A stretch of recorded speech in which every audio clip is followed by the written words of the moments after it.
The NTSB says it still doesn't have any leads on the cause of the crash. Investigators spent the day interviewing the pilot and witnesses. Today, we spoke with one of Iliamna's most experienced pilots, and he told us what kept him from flying that morning.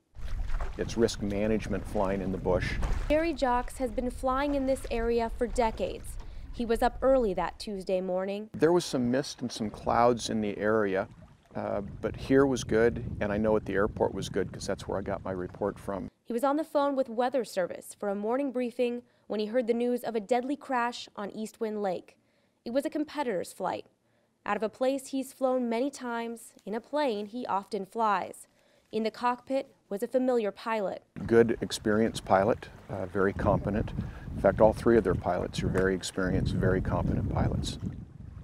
I would put my family in with any of their airplanes and any of their pilots. He wasn't sure he would fly out that morning. He relies on visuals to navigate. We don't fly usually in the dark, but there are times that we do. Jerry says Rainbow King Lodge has the equipment to fly without visuals.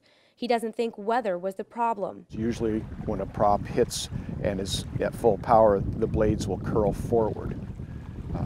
And the quick look I had at the prop looked like they were curled back. Jerry says he's had close calls before, and it's changed the way he flies. It's a high percentage of fatalities in single engine daytime VFR conditions is due to head injury.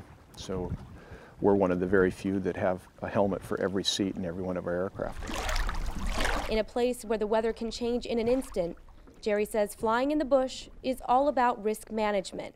It's still too soon to know what claimed the lives of 3 people on board. As far as we know, no one on the plane was wearing a helmet. We reached out to Rainbow King Lodge for their response to the crash. They demanded we leave their property immediately. In Iliamna, I'm Liz Rains for KTVA 11 News.